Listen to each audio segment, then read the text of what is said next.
செய்திகள் வாசிப்பவர் சிவசக்தி ஸ்டாலின்.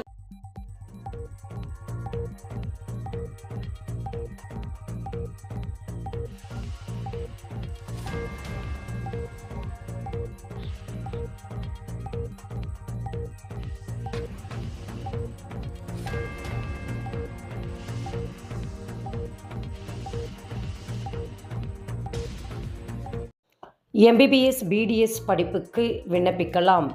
தமிழகத்தில் MBBS BDS மருத்துவ படிப்புகளில் சேர இன்று முதல் விண்ணப்பிக்கலாம் என மருத்துவக் கல்வி இயக்குநரகம் அறிவித்துள்ளது. tnmedicalselections.org இணையதளம் மூலம் பகல் 12 முதல் விண்ணப்பிக்கலாம் என தெரிவிக்கப்பட்டுள்ளது. நீட் தேர்வு முடிவுகள் ஜூலை 2ஆம் வாரத்தில் வெளியாகும் என எதிர்பார்க்கப்படுகிறது. அரசு கலை மற்றும் அறிவியல் கல்லூரி பணியிட மாறுதல் கலந்தாய்வு நாளை முதல் ஆன்லைனில் விண்ணப்பிக்கலாம். அமைச்சர் விஸ்வநாதன்.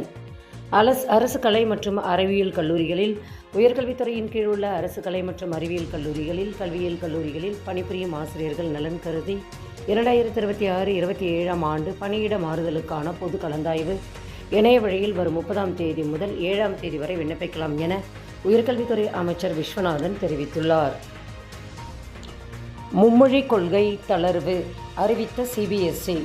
நடப்பாண்டில் 7, 8, 9ஆம் வகுப்பு படிக்கும் மாணவர்கள் அடுத்தடுத்த ஆண்டுகளில் 10ஆம் வகுப்பு படிக்கும்போது பொதுத் தேர்வில் 3வது மொழி தேர்வை எழுதுவது அவசியமில்லை என CBSE அறிவித்துள்ளது. ஆனால் 2 வெளிநாட்டு மொழிகளை தேர்வு செய்துள்ள 7 மற்றும் 8ஆம் வகுப்பினர் கூடுதலாக ஒரு இந்திய மொழியை தேர்வு செய்ய வேண்டும். அதன்படி 2 இந்திய மொழிகளை பயில வேண்டும். மாணவர்கள் மீதான அழுத்தத்தை குறைக்க இந்த நடவடிக்கை எடுக்கப்பட்டுள்ளதாக CBSE தெரிவித்துள்ளது. அரசு பாலிடெக்னிக் கல்லூரிகளில் 5 புதிய டிப்ளமோ படிப்புகள் விரைவில் அறிமுகம். அரசு பாலிடெக்னிக் கல்லூரிகளில் 5 புதிய டிப்ளமோ படிப்புகள் விரைவில் அறிமுகப்படுத்தப்பட உள்ளன. தமிழகத்தில் 55 அரசு பாலிடெக்னிக் கல்லூரிகளும் 32 அரசு உதவி பெறும் பாலிடெக்னிக் கல்லூரிகளும் 400க்கும் மேற்பட்ட பட்டதாரி தனியார் சுயநிதி பாலிடெக்னிக் கல்லூரிகளும் உள்ளன. இவற்றில் 25 விதமான டிப்ளமோ படிப்புகள் வழங்கப்படுகின்றன. 50,000க்கும் மேற்பட்ட மாணவிகள் சேர்க்கப்படுகின்றன. அரசு பாலிடெக்னிக் கல்லூரிகளில் இந்த ஆண்டு முதல் 5 புதிய டிப்ளமோ படிப்புகள் விரைவில் அறிமுகப்படுத்தப்பட உள்ளன. மேலும் விவரங்களுக்கு www.dte.tn.government.in என்ற இணையதளத்தை பார்க்கலாம். குரூப் 2 தேர்வு முடிவுகள் வெளியீடு. ஒருங்கிணைந்த குரூப் 2 முதன்மை தேர்வு முடிவுகளை TNPSC வெளியிட்டுள்ளது.